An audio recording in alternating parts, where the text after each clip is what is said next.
Cool. So my talk is basically about how Python is used in the feature film industry, but more importantly, how it's become the backbone of pretty much every CGI movie in the last decade. So introduce me, but just so you know, a few of the films I worked on at ImageWorks, which is a fairly large studio in Vancouver. Hopefully you've seen some of these. Hopefully you haven't seen some of the others. But the one thing they have in common is that Python has been used pretty much across the board to bring them to the screen. So my title is a pipeline developer, but what exactly is a pipeline? Most people outside the industry wouldn't really be familiar with it. So I'm going to give a fairly general overview of it that's not super studio specific. Those studios will diverge from there. So when we start a movie, we get a few assets from the story team. Some of it might be concept art, which is rough artist renderings of what a character might look like, what environments might look like, color scripts, and things like that. We also get storyboards, which are a comic book style imagery of what the script would look like if it was translated to the screen. So it handles things like the composition, what actions are going to take place. And finally, if we're working on a live action movie with real life actors, we'll get plates, which is footage from the cameras on set. Often these will have green screens, which we'll be taking out and replacing with CG elements. From there, we need to actually make our world, because when we start a movie, we literally have nothing. So we start off with modeling our assets. This may be like chairs, entire worlds, and it may be characters. And these are made by carefully placing points in a scene until they basically resemble whatever object you're hoping to get. In this case, this is Red from the Angry Birds movie. Now, at this point, none of our objects can move. They're simply static objects. To give them the ability to move, we need to rig them. And this involves something like puppetry, where we'll place joints inside of this virtual character, which we sometimes call an armature. And then we drive it with controllers, which are sort of like puppet strings for the animators to move. This is kind of like an API for the animators to interact with the rig without having to know anything about how it was actually built. From there, we have to start placing our cameras. Now, if it's a live action movie, our cameras have to match exactly what was on set. So we have a process called match move, where someone has to go in and meticulously match the CG camera to whatever the real world camera was doing. Even a centimeter slip from what the actual camera did is really noticeable when you see it on the big screen. So this has to be perfect. Similarly, they also have to match what any characters that were on the film were doing if we have to interact with them. In this case, we were replacing a robot. We were replacing a woman who was meant to be a robot with the actual robot. So we need to know exactly where she was. But for a fully CG film, an animated film, we have something called layout, where essentially the artist is like a digital cinematographer. They'll be setting up the environment, placing props around the room, and moving the characters around and setting up the cameras. This is really rough. The only goal is to see what the storyboards, which were 2D and therefore flat, would look like in a three-dimensional space, because it can often look much more different. And we actually have characters that are at scale rather than just rough sketches. Now that we have the camera and the environment set up, we get to the real meat and potatoes, which is animation. So here, animators will take the rigs that we built in rigging, and they'll move them frame by frame, and 1 second of animation has 24 frames. So when you're looking at a 100-frame shot, that's 2,400 frames. And a 100-second shot, that's 2,400 frames. And that's a lot for an animator to set up. And you can kind of think of it like acting in slow motion. They have to think about what the character is feeling, how the physics of their motion will interact with other characters in the scene. And this is kind of what it will look like when they're working in this scene. They'll grab the controllers on our character, and frame by frame, they'll pose it. And when they're done, you'll get something like this, where the characters feel believable, like they have a soul and have personality. Of course, characters aren't the only things that move on screen. Our characters have clothing, they have hair, and they have muscles. And this is more than a regular human can sort of guess or try and emulate. So instead, we have very accurate physics simulations that will simulate the interaction of cloth on other cloth, or give hair dynamics so that it can blow in the wind, or will actually simulate every fiber in every muscle on the character. And of course, we have real-world effects like buildings being destroyed, fire, smoke, and this will be handled by the effects department instead, where they'll use procedurally generated simulations of the real-world scenes. And this is an example from Suicide Squad, where we have an effects element in the background, and we pretty much replaced all of Cara Delevingne's body with a CGI double. So we have muscles firing, we have clothing for her, and we have her hair all simulating with an effects in the background. So now we have all these assets, so it's time to render. And rendering is a process of converting the three-dimensional representation of our world into a 2D image for the final 2D screen. But if we were to render right now, we'd get a black screen. And this is because, like everything else, we have to create the world. So we have no lights, and we need to add lights. But if we added lights, all we get is a fairly boring gray scene. This is because we also need to give it color. And the way you give 3D objects color is first by texturing, where we take the 3D object and we sort of cut it up into a 2D map. It's kind of like pelting an animal in a slightly grotesque term, but you then paint on that map. But that only gives you the color information. Then you have shading, which are little programs that run on their own that describe how light interacts with the object, so how light might bounce off of it, if it's a rough surface, if it's shiny, if it's wet. And then finally, we have matte painting, which our 3D worlds, while they're growing ever bigger, we can't create everything. We can't create huge cities, because that's very resource intensive. So we'll have matte paintings to handle scenes further in the background, like cityscapes, skies, things like that. And now if we render it again, and here's a sort of overview of how the scene comes together, we get what you would probably see on the final screen with all the effects, the sand, the characters, and every other simulation that we've done so far. But we still have one more step, and this is compositing.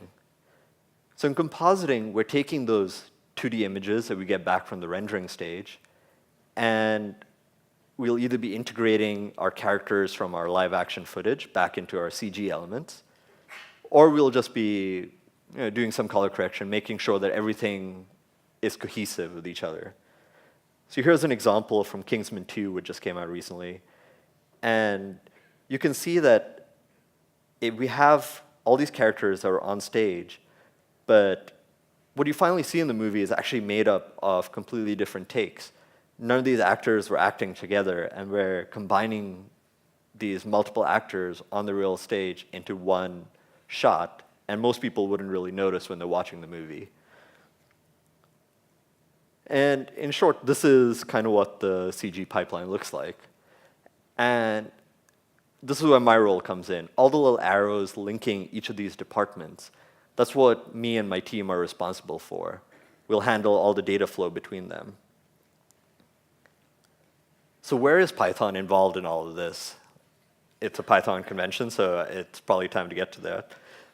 But the first thing, and probably the most important, is asset publishing. Basically, each of those departments that I just talked about work in their own workflows, and they each have their own applications, which annoyingly don't really talk to each other. They're not very compatible.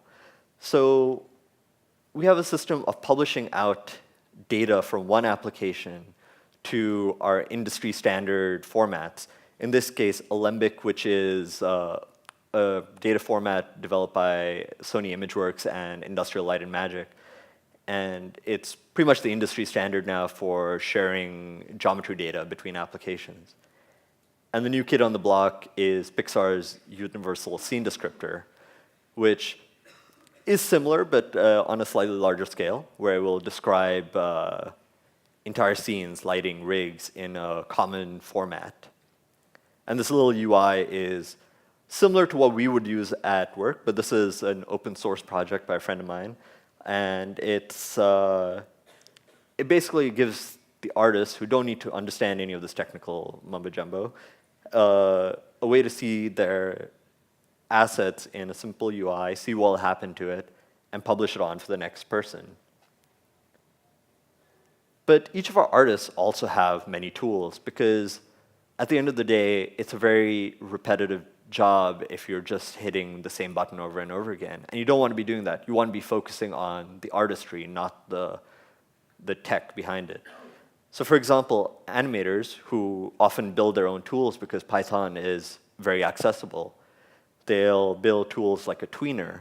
Now, a tweener back in the day of the old Disney 2D hand-drawn animated films, you'd often have a key animator who would draw the main drawings, and then you'd have an in-betweener who would draw the poses in between that weren't as important or expressive. Now, of course, the computer can handle all of that, but if you were to just let it do that, your characters would not really be acting, they wouldn't have weight, it would just be a linear robotic motion. No one wants that. So tweeners let animators dictate exactly how they want the in-betweening done. You also have animation pickers because our rigs can be very complex. A rig on, for example, like the Transformers movie would have thousands and thousands of controls on it, which is impossible for one artist to just interact with. So we'll have tools for them to select controls, interact with it in a more user-friendly manner. And again, both of these are tools that aren't specific to our company that you can download online. And there are some links there as well, which I'll share later. And because our rigs are so complex, our riggers also have their own tool sets because they can now procedurally build their rigs because they have to iterate often. It's a very laborious process, and if you were to do each step manually, it would take you days and weeks to do something that you could probably script up and put together in maybe an hour or 2 hours. And this theme of composing actions comes into the pipeline itself.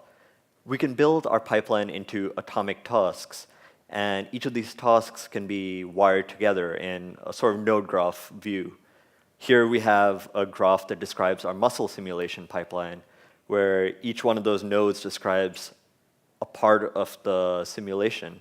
So we'd simulate the bones, and we simulate the muscles, and the skin sliding over the muscles, and the clothing interacting with that skin sliding over those muscles. And this lets us test and use each of these actions very easily without having to do all the rest of it, but then we can quickly combine them together to build these massive feature film pipelines. We also use it for crowd management, which often we'll have more characters and we have animators, which would take up a lot of time. So we use Python to set up these characters interacting with the environment in sort of procedural ways, moving along predetermined paths, and giving animators the tools to handle multiple characters at once. And Python can also be used to procedurally generate this geometry. Oops. So over here, Python has generated these tentacles. I don't know why the video isn't playing, but anyway. And it's geometry that a human couldn't really describe or try and create manually because it's just too complex, it's too abstract an idea. But this is where Python can come in handy by randomizing so much. And there we go. That's what it would look like. And we also have, because we put out so much imagery that has to be reviewed day out and day in by directors, We have media review tools, in this case, ItView, which I believe last year or the year before won an Academy Award for the SciTech Oscars. And it gives directors the ability to quickly give artists their notes. And over here we have Gendy Tartakovsky, who's most famous probably for the Dexter's Lab TV show on Cartoon Network when I was growing up, drawing over the artist's images and telling them exactly what he wants. And at the end of the day, we are another tech company. There's nothing crazy about what we're doing. It's a lot of work, but it's not unheard of. But we have a lot of data. We have a lot of artists. Sony ImageWorks in Vancouver is almost 1,500, 1,600 people at our peak. So we have people who will help us with our asset management, our asset databases. They'll have tools for the managers to manage the artists, among other things. And we'll often use very common Python tools like Django and Twisted. But we'll also contribute back to the open source society. So we have many open source projects online. If you look up ImageWorks on GitHub. But after all this, why are we using Python? Well, before we got to Python, each of those many applications and each of those departments had their own language. And you'd essentially be either reinventing the wheel every time, or you'd be trying to connect to applications over ports, which is not fun. So now we have Python, which is honestly probably one of the easiest languages to pick up. It's very English-like in its nature, so it's not too hard to go from what you're thinking to code, but it's flexible. You can use many different paradigms. You want to use functional programming, Python supports it. You want to use composition or inheritance, Python lets you do that. And because of that, there's not really that high a barrier of entry. You don't need to know much about Python. You could literally read, like, learn X and Y minutes of Python and start coding within the day. And of course, as this conference shows, Python has a great community. I can go online and I can find help right away. All those proprietary languages, you'd be lucky if maybe 10 other people in the world at the time were really posting about it online. There isn't really a Stack Overflow community for HScript, very little for Mel, for example. And you can do pretty much anything in Python. I don't have to switch languages just to do a new task. I can use the same language from my CGI. I can use the same language from my web frameworks and my systems programming. And that really frees you up to stop thinking about the language and start thinking about the problem you're trying to solve. And this is a huge one. I don't think any other language has as good a multi-platform UI as C++ and Python with Qt. Qt is honestly one of the most phenomenal software frameworks and libraries there is, because you can make gorgeous UIs that look native on pretty much every OS, and it gives you the fundamentals to build a lot of cross-platform functionality. And Python via PyQt and PySide has amazing support for this. It's almost as if it was made for Python. And Python has great extensibility. It has probably one of the most widely embraced C extension. So you have NumPy, you have TensorFlow, and all these things mean that Python doesn't have to handle all your logic, it just has to handle your top layer, which is what you'll mostly be using. And all the performance critical stuff can be left to C, or Rust, or any other language that can expose a C interface. And this is pretty much what I feel about Python.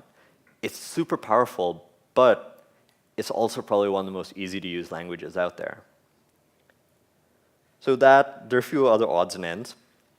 One, our industry is still, unfortunately, tied to Python 2.